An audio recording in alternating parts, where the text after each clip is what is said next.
Assalamualaikum warahmatullahi wabarakatuh. Halo semuanya, selamat pagi anak-anakku kelas 9. Bagaimana kabar kalian hari ini? Semoga kalian dalam keadaan baik-baik dan sehat semua. Anak-anak, meskipun saat ini kita sedang mengalami pandemi COVID-19, kita harus tetap bersemangat ya dalam belajar. Untuk itu, mari kita belajar dengan sungguh-sungguh, yaitu belajar bahasa Indonesia meskipun secara daring. Sebelum belajar anak-anak, mari kita berdoa terlebih dahulu. Berdoa dimulai. Berdoa selesai. Semoga dengan doa tadi, pembelajaran kita pada pagi hari ini bisa berjalan dengan baik dan lancar. Anak-anak, materi pembelajaran kita pada pagi hari ini adalah teks diskusi ya, masih sama dengan pertemuan sebelumnya. Pada pertemuan sebelumnya kita mempelajari struktur teks diskusi. Pada pertemuan kali ini kita mempelajari kompetensi dasar 3.9, mengidentifikasi informasi teks diskusi berupa pendapat pro dan kontra dan dari permasalahan aktual yang dibaca dan didengar. Adapun indikator 3.9.2 yaitu menjelaskan informasi teks diskusi berupa pendapat pro dan kontra dari permasalahan aktual yang dibaca. Tujuan pembelajaran kali ini adalah menjelaskan pendapat pro dan kontra dalam teks diskusi. Anak-anak, dalam pertemuan sebelumnya sudah saya sampaikan bahwa setiap teks mempunyai struktur. Struktur merupakan unsur-unsur yang membentuk teks sebagai satu kesatuan. Teks diskusi merupakan jenis teks eksposisi, yaitu teks yang bertujuan untuk menyampaikan informasi yang sejelas-jelasnya kepada pembaca. Dalam teks diskusi dapat kita jumpai pendapat yang menyatakan persetujuan atau pro, tetapi ada juga pendapat yang menyatakan penolakan atau kontra terhadap masalah atau gagasan yang dibahas dalam suatu diskusi. Baiklah anak-anak, mari kita langsung melanjutkan materi kita atau langsung membahas kepada materi kita hari ini, yaitu menjelaskan informasi teks diskusi berupa pendapat pro dan kontra dari permasalahan aktual yang dibaca. Untuk itu, anak-anak, kita bisa mempelajari contoh berikut. Contoh yang saya maksudkan adalah contoh yang terdapat dalam buku paket bahasa Indonesia kelas 9. Untuk kali ini bacaannya masih sama, yaitu halaman 118 ya. Anak-anak bisa membuka di rumah buku paket halaman 118. Baik anak-anak, agar jelas saya akan membacakan teks sebagai berikut. Kesadaran rakyat Indonesia membayar pajak masih sangat rendah. Sementara penerimaan negara selama 5 tahun terakhir 75-85% berasal dari penerimaan pajak. Haruskah kita berhutang terus dengan bangsa asing? Kemandirian bangsa Indonesia akan tercapai jika kesadaran rakyat membayar pajak sudah tinggi. Sumber pembiayaan negara terbagi menjadi 3, yaitu pinjaman luar negeri dan dalam negeri, penjualan sumber daya alam, dan penerimaan pajak. Utang luar negeri dan dalam negeri dapat memberatkan posisi APBN Republik Indonesia karena utang luar negeri tersebut harus dibayarkan beserta dengan bunganya. Negara akan merasa dicap sebagai negara miskin dan tukang utang karena tidak mampu mengatasi perekonomian negara sendiri. Penjualan sumber daya alam secara berlebihan dapat menyebabkan kerusakan lingkungan atau ekosistem serta membuat sumber daya alam tersebut menjadi langka. Penerimaan negara melalui pajak merupakan satu-satunya sumber penerimaan negara yang minim resiko serta dapat meningkatkan kemandirian bangsa. Pertumbuhan ekonomi Indonesia menurut data World Bank tahun 2014, Gross Domestic Product Indonesia menduduki peringkat 16 besar tertinggi di dunia. Potensi kemandirian Indonesia sangat tinggi. Sayangnya, dalam 5 tahun terakhir, tax ratio cukup rendah dan target pajak tidak tercapai, yang salah satunya disebabkan oleh rendahnya tingkat kepatuhan wajib pajak dalam melaksanakan kewajiban perpajakannya. Hanya tingkat kepatuhan wajib pajak badan 55% dan 25% tingkat kepatuhan wajib pajak perorangan. Di lain pihak, penerimaan negara dari penjualan sumber daya alam semakin mengecil sejak tahun 1982. Sebelumnya, primadona penerimaan negara adalah dari penjualan sumber daya alam. Kemandirian bangsa ke depan sangat tergantung kepada kesadaran rakyat membayar pajak. Banyak juga orang yang merasa tidak perlu menyumbang kepada negara. Mereka berpikir negaralah yang harus menyejahterakan rakyatnya. Mereka adalah sekelompok masyarakat kontra prestasi pajak, menolak membayar pajak dengan melakukan demonstrasi. Padahal mereka justru kelompok penikmat pajak, bukan pembayar pajak, yang juga dikenal sebagai anggota masyarakat yang tergolong sebagai penikmat pajak tanpa berkontribusi. Yang patut disayangkan, ada juga anggota masyarakat yang merusak fasilitas umum yang dibiayai oleh pajak. Tindakan seperti ini merusak barang yang kita beli dengan keringat sendiri. Siswa atau mahasiswa yang malas belajar, tidak gigih menuntut ilmu pun termasuk kelompok ini karena semua fasilitas pendidikan dibiayai oleh pajak. Kelompok kontra prestasi lainnya adalah yang kecewa karena anggaran negara yang dibiayai pajak itu dikorupsi. Mereka berpikir, untuk apa bayar pajak jika untuk dikorupsi?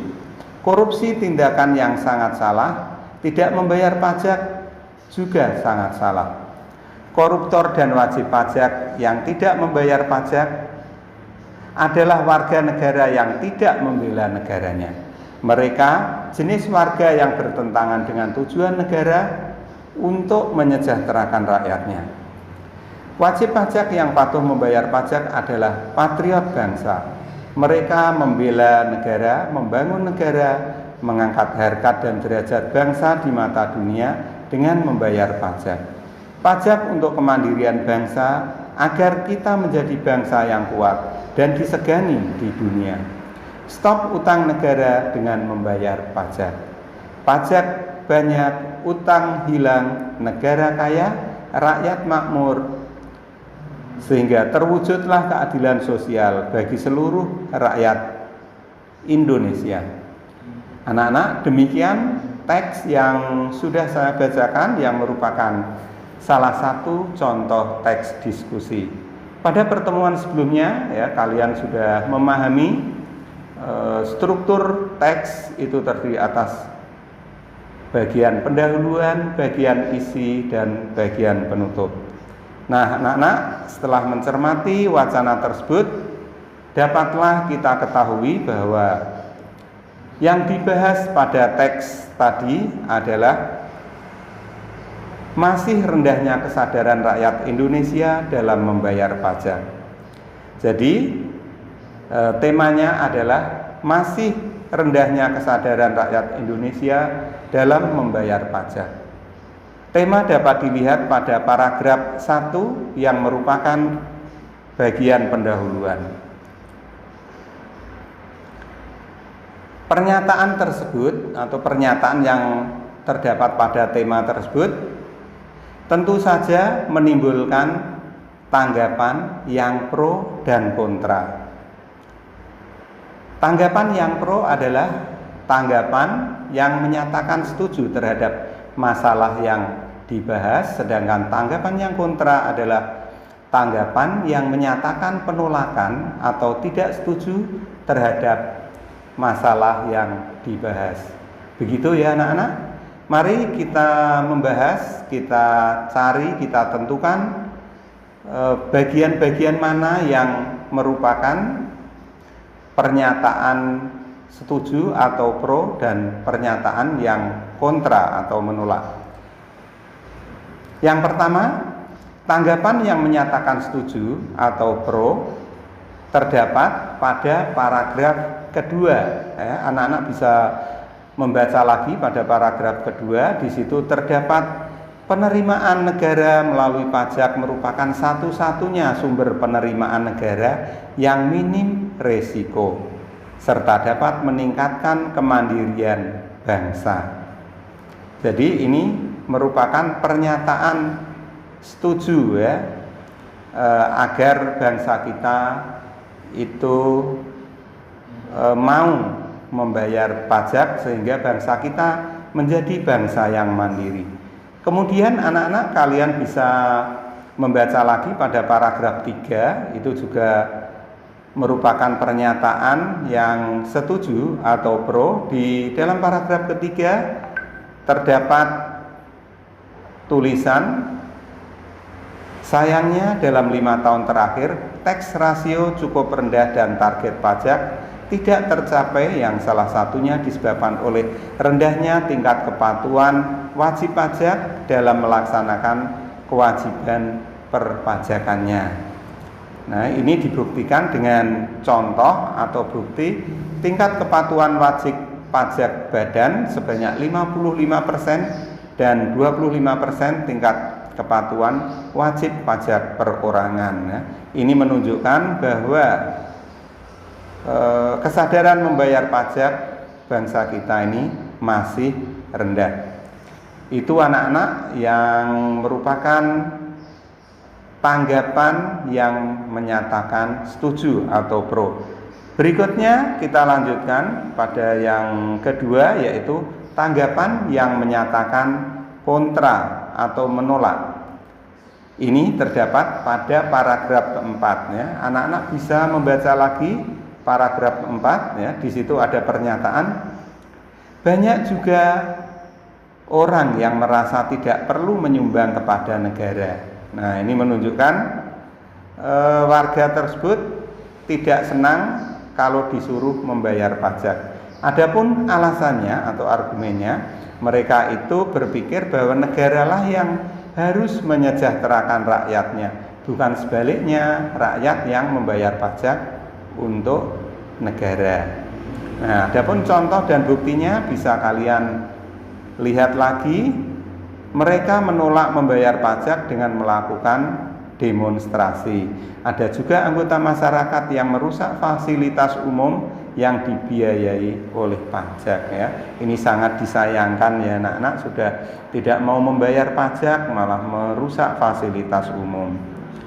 Kemudian tanggapan yang tidak setuju juga tampak pada paragraf kelima, yaitu pernyataan kelompok kontra prestasi lainnya adalah yang kecewa karena